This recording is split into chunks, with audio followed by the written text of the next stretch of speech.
Iya, walaupun saya tidak mengharap, itu ada aja yang ngasih. Catatan musafir kan satu tidak boleh minta. Hmm. Eh, apalagi tidak ingin dikasih, satu tidak ingin dikasih, apalagi minta. Mengharap pun tidak boleh. Ketika punya pemikiran begitu, kita sebenarnya secara Batal ya? pribadi sudah batal lah Batal kita. ya. Batal kita mengharap orang lain, bukan mengharap Allah.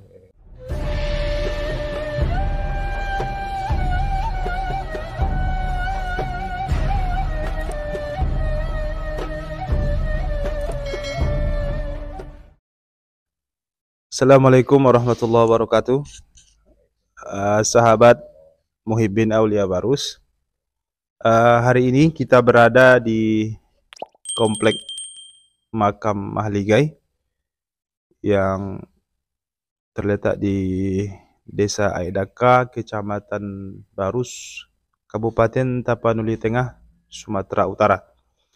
Dan alhamdulillah hari ini kita bersama dengan tamu kita, tamu istimewa yang atas takdir Allah kita dipertemukan Allah di komplek ini, di komplek makam Mahligai. Jadi pada kesempatan ini kami dari Muhibbin Aulia Barus minta izin kepada beliau untuk sharing ilmunya, sharing pengalamannya, dan juga kita minta juga nanti nasihat, juga pesan dan kesan untuk kita Muhibbin Aulia Barus, juga untuk secara umum masyarakat Barus. Mungkin kita berkenalan dulu dengan beliau. Assalamualaikum, Pak. Waalaikumsalam warahmatullahi wabarakatuh. Uh, Mohon izin untuk diperkenalkan dengan Bapak siapa? Saya Mang Endi dari Subang, Bandung. Oh, dari Subang, Bandung. Iya, Jawa Barat. Iya, Jawa Barat, dari Jawa Jawa Barat. Barat.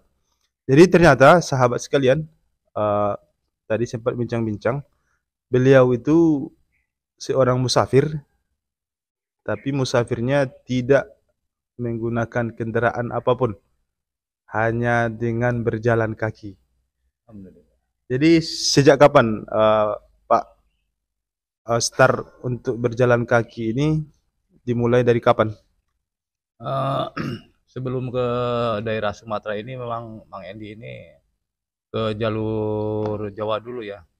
Jalur Jawa itu berangkat sebelum Ramadan, 3 hari sebelum Ramadan. Jadi dari Subang Bandung itu menuju sampai Jawa Timur, Jawa Timur mentok sampai timur Jawa, timurnya Jawa yaitu dari Banyuwangi. Banyuwangi yang kemarin awalnya lewat selatan, sekarang pulangnya lewat lewat ke utara sampai ke Madura. Madura mentok juga sampai Sumeneb. Ya ziarah-ziarah sambil ziarah-ziarah ke makam para wali. Terus ya menuju pulang itu sekitar 82 hari atau 3 bulan nyampe Subang kembali. Dan dari situ lanjut ke Sumatera ini. Sumatera lewat Merak, Bakahuni ya nyebrang. Dari Lampung, Lampung ke Palembang, Palembang ke Jambi, Jambi Pekanbaru, dari Pekanbaru ke Padang, dari Padang ke Medan, dari Medan ya ke Aceh lewat jalur sana ya. Oh, Sampai mentok ke Sabang, Sabang kilometer 0 sampai kilometer 0 langsung diputar lewat barat, lewat apa Melabuh ya. jalur barat ya. Iya, Melabuh subuh salam nyampe akhirnya ke sini. Berarti sebelum Bapak sampai di Tanah Barus, udah sampai di ujung paling barat negara Kesatuan Republik Indonesia. Iya, di kilometer 0 Ya, ya, kilometer kilometer 0. kilometer 0. Itu sekitar kalau dari semua perjalanan kan totalnya hampir hampir 7 bulan lah, 5 hari lagi ini 7 bulan. Tapi kalau dari Bandung saja ke kilometer 0 itu pas 3 bulan karena dari Bandung tanggal 24 bulan 6 sampai Sabang itu kilometer 0 itu tanggal 23 bulan 9 jadi pas 3 bulan. Nah, sampai sekarang itu udah tanggal berapa? 18 Oktober. Iya, udah hampir dekat itu. Berarti tidak eh, untuk musafir Bapak hari ini kali ini Iya, udah hampir 7 bulan ya. hampir 7 bulan minus 5 hari. Iya, gitu. Oh, gitu. Jadi memang tidak menggunakan armada apapun. Tidak, saya mohon maaf kepada orang-orang yang ingin membantu saya. Memang saya tidak naik kendaraan sejengkal pun, jadi memang sisi mujahadahnya memang diutamakan. Walaupun mungkin secara ilmu yang lain bisa saja menerima tawaran kebaikan orang. Mungkin pertanyaan kita begini kan, mohon izin Pak, Iya, iya, iya. dari Pulau Jawa ke Pulau Sumatera, Iya, kan otomatis nyebrang laut tuh. iya. Jadi gimana ceritanya? Iya, untuk menyeberang memang semua pejalan kaki tetap naik feri ya, gitu kan. Berarti untuk melewati Selat Sunda, Iya. mau tidak mau harus tetap pakai Karena belum kapal. punya ilmunya. Iya, Iya. belum katanya. Oh, berarti belum bisa Iya. jalan di atas air ya? Tapak sancang kalau orang Jawa Barat bilangnya tapak sancang belum punya itu. Berenang juga takut dimakan hiu ya. Kira-kira begitulah. Nah, itu. Kalau boleh kami tahu ya, karena sekarang ini kan mohon izin, sekarang ini kan ada pejalan kaki yang lagi viral nih di Indonesia, namanya kalau tidak salah Joko Kendil ya. Beliau itu juga sering menjadi objek kontennya para TikToker, orang-orang yang di Instagram, YouTuber. Jadi ini mengundang pertanyaan kita, kami orang awam ini mengundang pertanyaan, kira-kira kalaulah ada sesuatu yang dicari, apa yang dicari gitu? Mohon izin. Ya, biasanya sesuatu yang dicari itu tergantung niat pribadi masing-masing ya. Ada yang urusan dunia, ada yang urusan ketauhidan, ada yang agama lah. Kalau Mang Endi memang khusus di jalur, ya itulah jalur agama memang. Selain jalan kaki memang Mang Endi juga sambil menghafal Quran juga ya. Gitu. Sisi itunya, sisi ada baiknya itulah. Menghafal dalam 1 bulan itu 1 juz bisa menghafal sambil berjalan. Mang Endi, kalau seandainya di antara masyarakat Indonesia yang melihat bagaimana Mang Endi berjalan kaki di terik panas, berjalan kaki ketika hujan, apa tanggapan Mang Endi ketika masyarakat menyamakan antara Mang Endi dengan Joko Kendil yang hari ini sedang viral? Oh iya, iya. Di antaranya ada orang juga yang begitu, kayak dikira Joko Kendil ketika itu bukan lain, tapi akhirnya tetap dia memuliakan. Kalau orang berpendapat begitu ya silakan saja, tapi kan dia juga nanti bisa melihat sendiri bahwa saya ini siapa, Joko Kendil ini siapa, walaupun sama-sama musafir dan dia lebih senior, lebih mujahadah lah gitu. Lebih senior dari Mang Endi. Gitu aja sih. Tidak masalah kalau itu, karena nanti juga bisa klarifikasi setelah ngobrol begini kan tahu sih sesungguhnya siapa itu. Tapi semuanya baik. Kalau kita lihat dari pakaian khas beliau, memang ciri khas musafir ya. Memang ciri khas musafir. Iya, memang. Jadi tadi sempat kita ngobrol sebelum wawancara ini, beliau juga mendokumentasikan seluruh perjalanan beliau dari satu titik ke titik lain, kemudian pengalaman-pengalaman beliau selama melakukan safar ini, musafir ini, selama bermusafir ini, diupload di channel YouTube ya. Iya, ada juga untuk nama channelnya apa, Pak? Mang Endi. Iya, nama channelnya Mang Endi. Nanti silahkan sahabat Muhibin berkunjung ke channel beliau, lihat bagaimana beliau bermujahadah untuk melakukan safar perjalanan, tentu demi tujuan mulia. Walaupun tidak disebutkan kepada kita apa tujuan khususnya, karena mungkin itu bersifat pribadi, rahasia, dengan vertikal ya. Ya, antara beliau dengan Allah, kata beliau. Jadi tentu ini menjadi pelajaran bagi kita bahwa di dalam hidup ini bermacam-macam cara orang untuk mencapai tujuan, Pak ya. Betul. Nah, bermacam-macam cara orang. Cuman ada orang yang bermujahadah untuk mendapatkan secuil dari dunia. Ada orang yang memang bermujahadah untuk mendapatkan tujuan yang mulia. untuk Allah dan untuk akhirat. Tapi kata beliau tadi, perjalanan ini bukan untuk tujuan dunia dan seluruh aksesoris dunia, tidak. Perjalanan ini hanya semata-mata lillahi ta'ala, insyaallah. Kemudian begini Pak, kalau kita melakukan perjalanan kan otomatis ada persiapan ini. Jadi bagaimana dan seperti apa persiapan yang Bapak siapkan sebelum start melangkah untuk langkah pertama, melangkahkan kaki untuk langkah pertama dalam safar kali ini? Iya, Bagaimana persiapannya? ya pertama ya memang harus pertama mental dulu ya, siapkan bahwa kita itu untuk menjadi musafir, siap mati di perjalanan, siap segalanya, termasuk amwalnya, bekal. Bekal dulu awal itu cuman 300 ribu lah dari awal pemberangkatan dari Jawa itu. Dan alhamdulillah dengan 300 ribu bisa bertahan sampai ke Barus ini. Itu aja. Eh, Kalau masalah respon keluarga, bagaimana?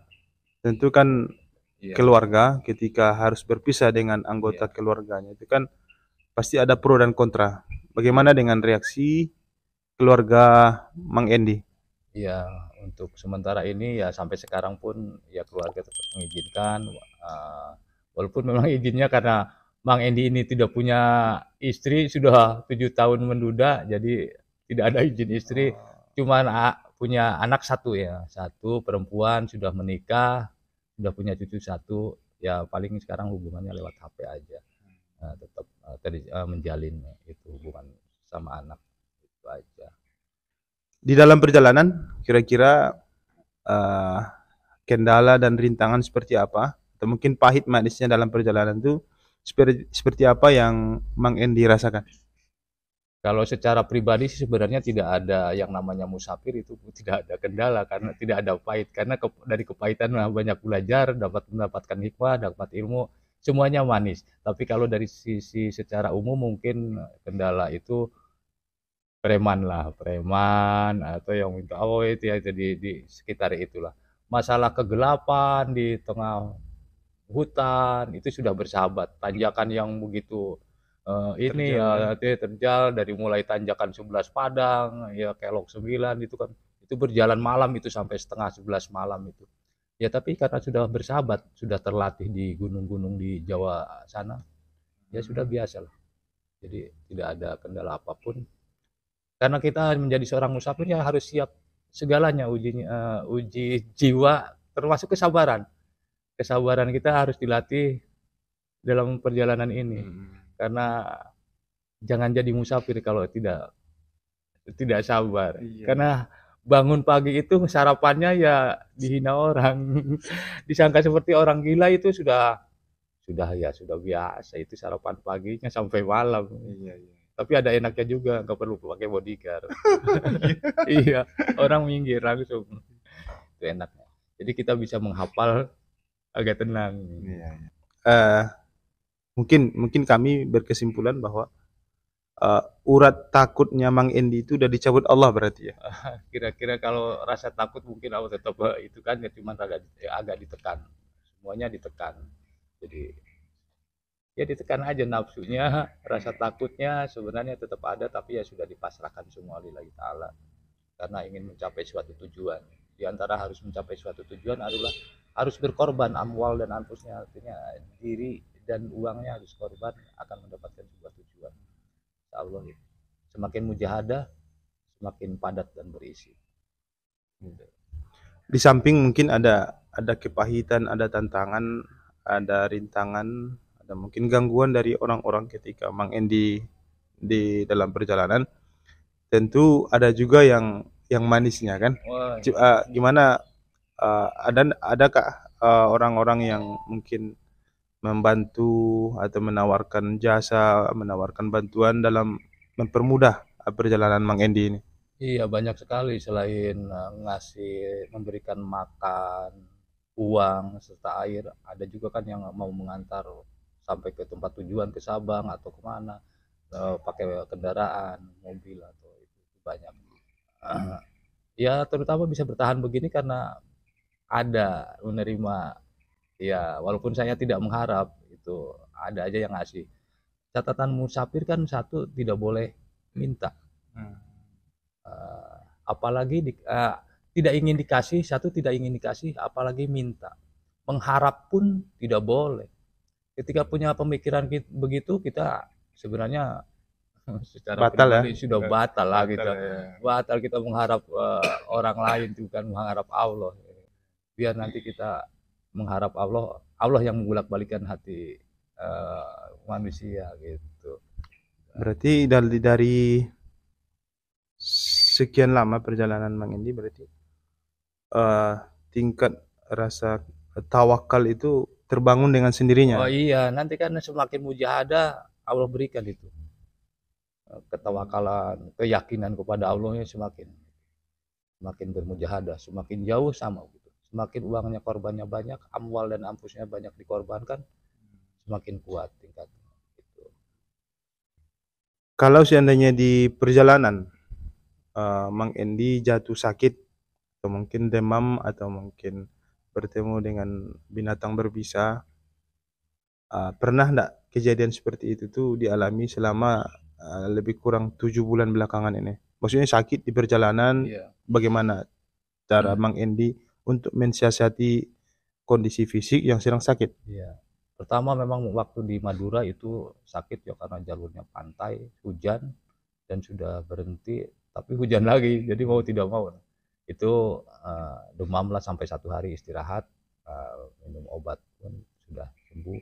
Dan kemarin 5 hari itu daerah sebelum masuk ke Samosir, ke Medan itu hujan terus dari mulai Darussalam itu ya, dari Aceh itu. Hujan terus 5 hari ya, jalan aja lah, walaupun pakai mantel dapat nemu, jalan aja. Dan sakit itu demam-demam biasa tapi tidak sampai istirahat 1 hari.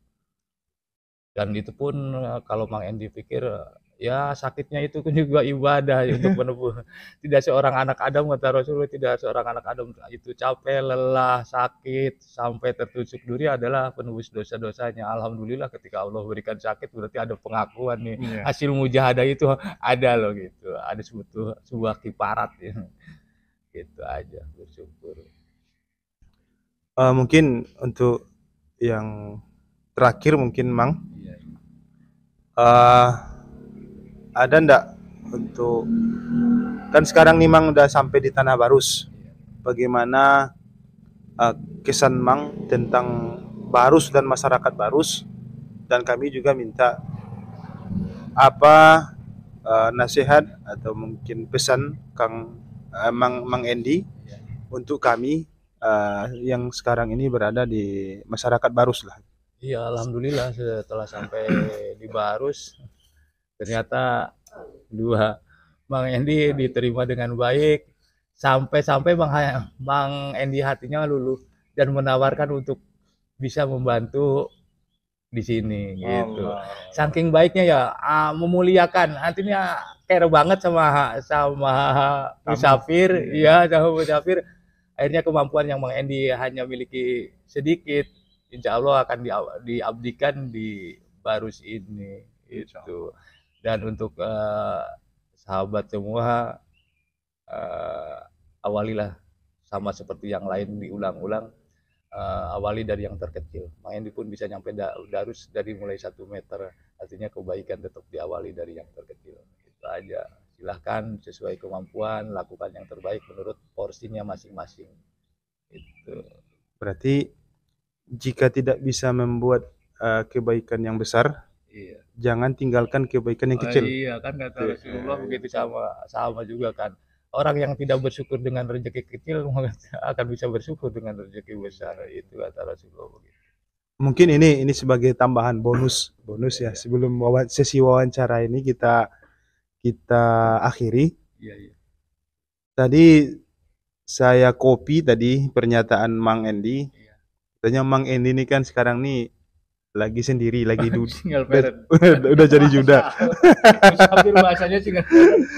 Ya, maksudnya kan Mang Endi sekarang nih dalam keadaan sudah tidak bersama dengan istri ya, Iya, wafat ya, Iya, enggak acara pisah ya. Berarti Mang Endi sekarang menjadi seorang duda. Kalau seandainya di antara pemirsa Masya kita ini, Allah. penonton Muhyiddin Aulia Barus, eh, merasa tertarik dengan kepribadian Mang Endi atau mungkin ingin menikahkan satu di antara sanak saudara keluarganya dengan Mang Endi, gimana sikap Mang Endi? Ini harus saya pertanyakan, sahabat sekalian, karena kita ingin tahu, siapa tahu Mang Endi nanti jadi warga lokal Barus. Buat main di sini itu kalau ada yang mau yang sudah tua begini, wah bersyukur banget, bersyukur sekali kan. Dan harus menerima karena itu sudah ketetapan kan gitu. Sesungguhnya kan apa yang terjadi pada dirimu dan dunia ini sudah tertulis di Lauhul Mahfuz. Ya, ketika takdirnya akan terjadi proses sunatullahnya atau qadarullahnya berjalan, saya harus tinggal di Barus, ya ada itu proses qadarullahnya, punya istri di sini atau mengajar ngaji di sini gitu. Itu aja. Jadi alhasil ternyata kesimpulannya, pintu selalu terbuka. Jika mungkin Allah takdirkan jodoh Mang Endi Iya. gadis Barus atau mungkin wanita Barus, Iya. ya jika jodoh, Harus siapa diterima, siapa harus yang bisa diterima. menolak ya? Iya, Siapa itu tak, sudah tak ada ketetapan yang Allah. bisa, tak ada yang bisa menolak. Jadi sahabat Muhyiddin Aulia Barus, mungkin demikian dulu sesi wawancara kita dengan tamu kita, musafir yang kebetulan hari ini sudah 2 hari berada di Barus. Saat ini kita mewawancara di Komplek Makam Mahligai. Mudah-mudahan dari wawancara tadi banyak manfaat yang kita dapatkan. Mudah-mudahan manfaat ini menjadi pelajaran bagi kita, jadi ibroh bagi kita bahwa ternyata sistem hidup kita ini tidak ada apa-apanya dibandingkan dengan orang-orang yang sudah melakukan mujahadah luar biasa. Meninggalkan keluarga, berkorban dengan diri, berkorban dengan harta, tentunya dengan tujuan lillahi ta'ala, ada sesuatu yang agung yang ingin dicapai. Mungkin demikian saja. Jangan lupa. Saya mohon maaf kalau ada salah kata atau perilaku Mang Endi yang tidak berkenan pada semuanya. Ya, insya Allah tidak ada. Semuanya syarat dengan ilmu, syarat dengan manfaat. Ada banyak hikmah yang dapat kita petik dari kisah dan perjalanan beliau. Walaupun sesi wawancaranya hanya berdurasi beberapa menit, tapi kita dapat memetik hikmah bahwa mujahadah beliau jauh di atas mujahadah kita masing-masing. Jangan lupa saksikan video kita selanjutnya. Like video ini, komen, share, dan subscribe agar jika ada secuil manfaat yang tersaji di dalam konten-konten kita, mudah-mudahan juga bisa bermanfaat untuk masyarakat. Baik. Ila liqa, ma'asalamah. Assalamualaikum warahmatullahi wabarakatuh. Waalaikumsalam.